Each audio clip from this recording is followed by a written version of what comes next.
வணக்கம் நண்பர்களே. இன்றைய வீடியோவில் வீட்டுக்கு துணி துவைக்கும் இயந்திரம் வாங்கும் போது என்னென்ன கவனிக்க வேண்டும் என்று தெளிவாக பார்க்க போகிறோம். பலர் அவசரமாக வாங்கி பிறகு வருந்துகிறார்கள்.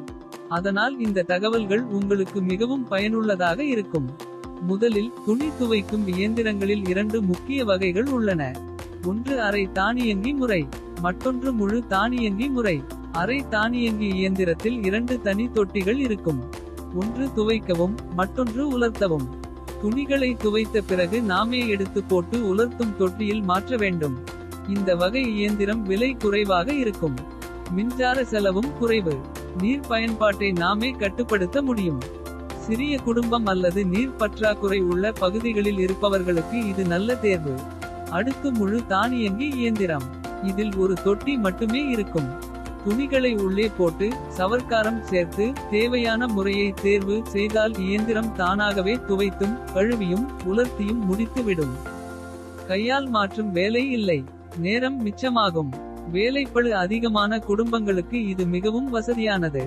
முழு தானியங்கி இயந்திரங்களில் மேல்திறப்பு முறை மற்றும் முன்திறப்பு முறை என்று இரண்டு வகைகள் உள்ளன.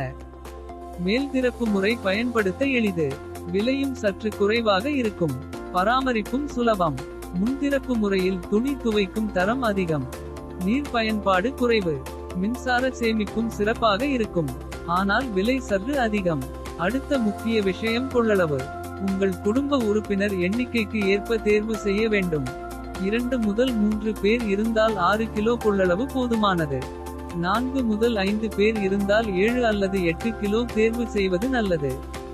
அடிக்கடி போர்வை, படுக்கை விரிப்பு போன்ற பெரிய துணிகளை துவைத்தால் அதிக கொள்ளளவு எடுத்தால் பயன் இருக்கும். அதிகமாக நிரப்பி பயன்படுத்தினால் இயந்திரத்தின் ஆயுள் குறையும். மின்சார சேமிப்பு குறியீட்டை கவனிக்க வேண்டும். அதிக மதிப்பெண் கொண்ட முறை எடுத்தால் மின்சார செலவு குறையும். அமைதியாக இயங்கும் இயந்திரம் நீண்ட நாள் பயன்பாட்டிற்கு உதவும். துணி வகைக்கு ஏற்ப துவைக்கும் முறைகள் உள்ளதா என்று பார்க்க வேண்டும். மென்மையான துணி, பருத்தி துணி, விரைவான துவைப்பு போன்ற அமைப்புகள் இருந்தால் பயன்படுத்த எளிதாக இருக்கும்.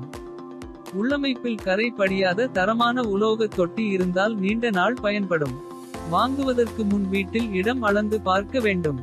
நீர் இணைப்பு மற்றும் வெளியேற்ற வசதி சரியாக உள்ளதா என்று உறுதி செய்ய வேண்டும். உங்கள் பகுதியில் சேவை மையம் உள்ளதா என்று தெரிந்து கொள்ள வேண்டும். உத்தரவாத விவரங்கள் மற்றும் பொருத்துதல் கட்டணம் குறித்து முன்கூட்டியே கேட்டு தெரிந்து கொள்ளுங்கள்.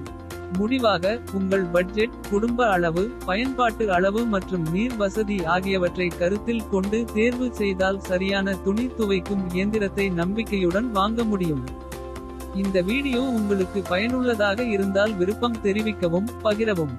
மேலும் இத்தகைய தகவல்கள் வேண்டுமெனில் கருத்தில் பதிவு செய்யவும். இது உங்கள் மித்ரா எலக்ட்ரானிக்ஸ். நன்றி.